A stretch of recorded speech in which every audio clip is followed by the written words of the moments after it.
Warframe, one of those weird games that you can't really position anywhere since it combines many elements from everywhere. Yet somehow everyone still seems to come back to it sooner or later. It's no secret that I myself have spent a couple of hours, yes, just a couple of hours, definitely nothing to worry about.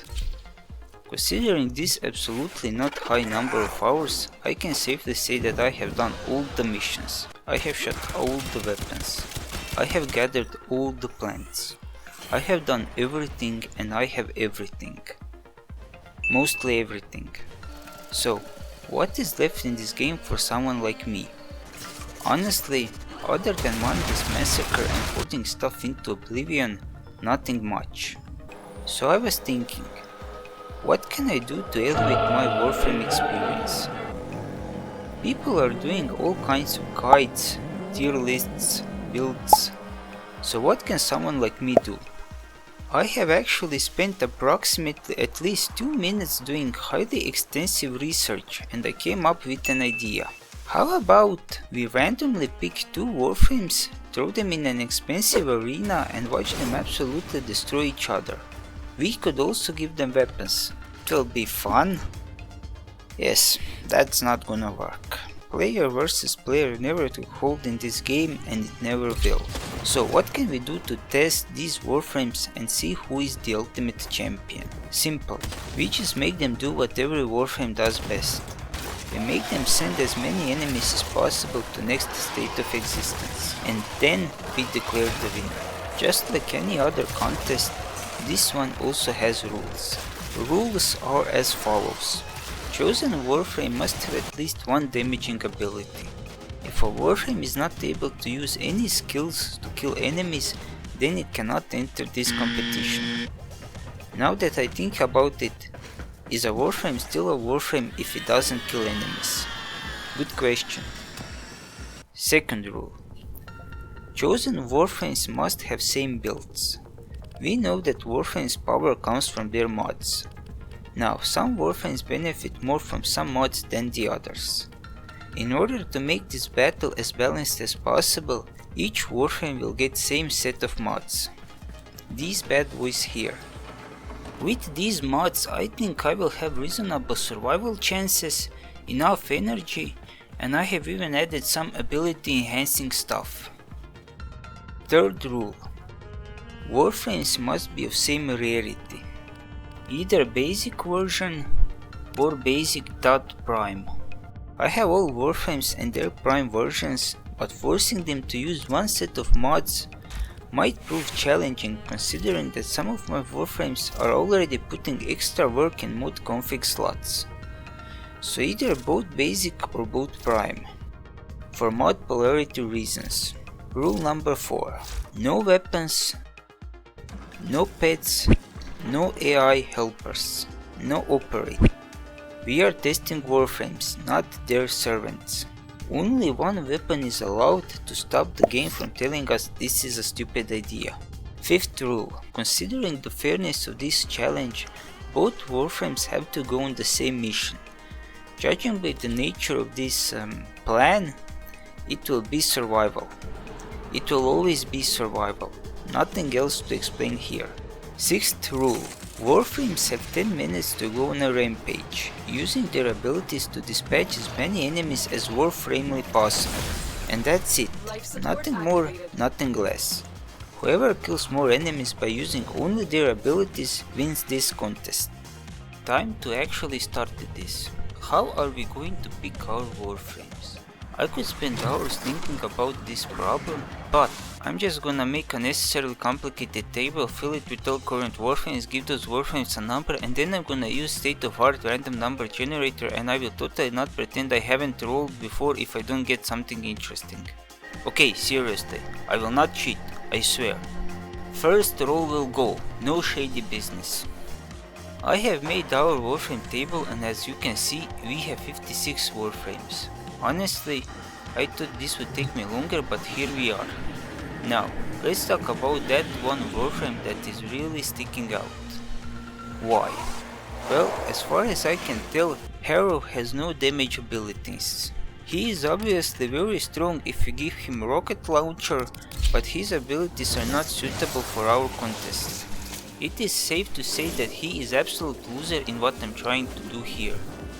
So if by any measly chance I actually roll number 19, I will roll again.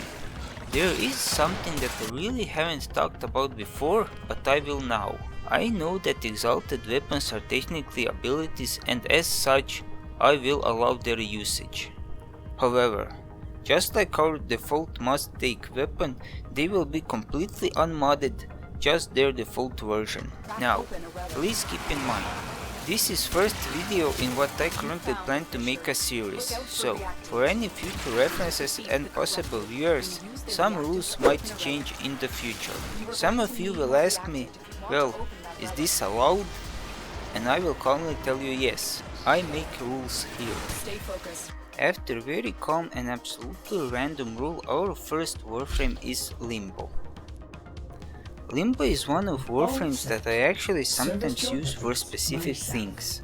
If we look at his abilities, we can see that his first and last abilities can damage enemies. I can already see how this will go.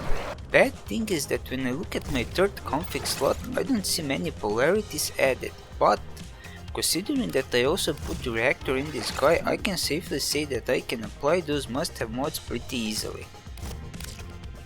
And I was wrong. I am missing exactly one mod capacity, just a mild inconvenience. I always wanted to spend 20 formas and 2 reactors on my every Warframe. Not a problem at all, it's an feature, really. After adding polarity, I went on a quick level up adventure, and with revised modding, I can say Limbo is ready for battle. Second number I rolled is 41. That number corresponds to another Warframe that I frequently use. That number is Revenant. Revenant is one of those Warframes that with good setup can't really die. So it is safe to say I play with him a lot. Unlike Limbo, this Warframe actually has 3 damaging abilities. He can even create an army of followers, which I will also be using. Since I play him much more than Limbo, he has more polarities, and I'm sure I will mod him without any problems. As I expected, I even got extra mod capacity. Perfect. Since I have to pick at least one weapon, I have decided that weapon will be Bolto. I don't use this weapon and I don't know if it's good, but on the other hand I won't be using it, so it doesn't matter. This weapon is obviously gonna be unmodded. It is time to start our battle. I have decided the chosen mission will be Amarna on Sedna. Levels 35 and above seem reasonable enough. I am not sure about going on Steel Path just because I'm not sure I can actually do something like that with this build. So Amarna it is. Our first contestant is gonna be Limbo. Before I even go into Limbo's performance, I would just like to point out how much I hate this random appearing walking failure. What were the odds of me going on this mission and him actually appearing? Seriously. After realizing that his presence will totally affect my performance, I have decided to succumb to my inner child and absolutely blast him into his next failure. Obviously I had to restart this mission, because of what I will from now on call unforeseen yet expected third-party interference. With that out of the way, I can finally talk about Limbo's performance. Honestly, I didn't expect him to do this well. I seriously thought I will have to cast his Cataclysm multiple times to actually kill something.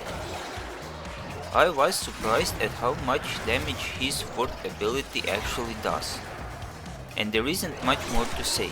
I just kept spamming his 4 with occasionally putting in his 1. That worked perfectly, until I actually started running out of energy. I then remembered that I can use his passive to start regaining more energy. As the mission progressed, at some point I was forced to use oxygen capsules. I didn't talk about that before, but I did think it was implied I was allowed to use capsules. I am sad to say that mission didn't actually end on high note, but it did end successfully. After 10 minutes, our Limbo was able to get 268 kills, which honestly I don't know if it's good or bad, because I don't have anything to compare yet. But all in all, even with simple build and without any weapon usage, he still managed this mission relatively easy. On the other hand, let's talk about Revenant. We all know how in endgame his fourth ability is not really valuable. Arguably, it is his worst ability. Still fun and cool though.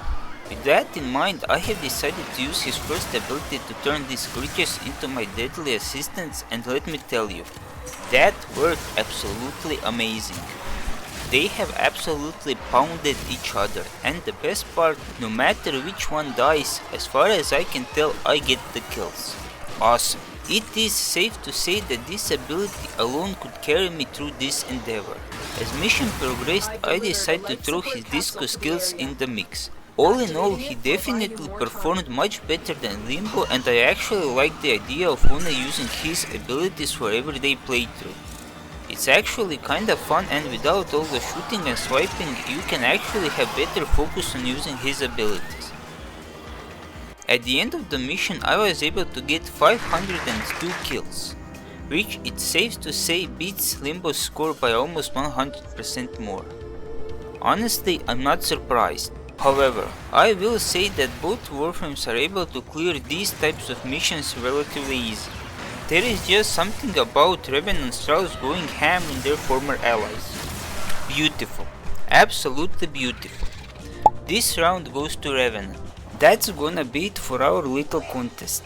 I seriously hope you have enjoyed watching. Maybe if you are interested, check out my other stuff. I am still trying to get my bearings together in this new space, but I would be really thankful to know that some of you out there appreciate what I'm trying to do here.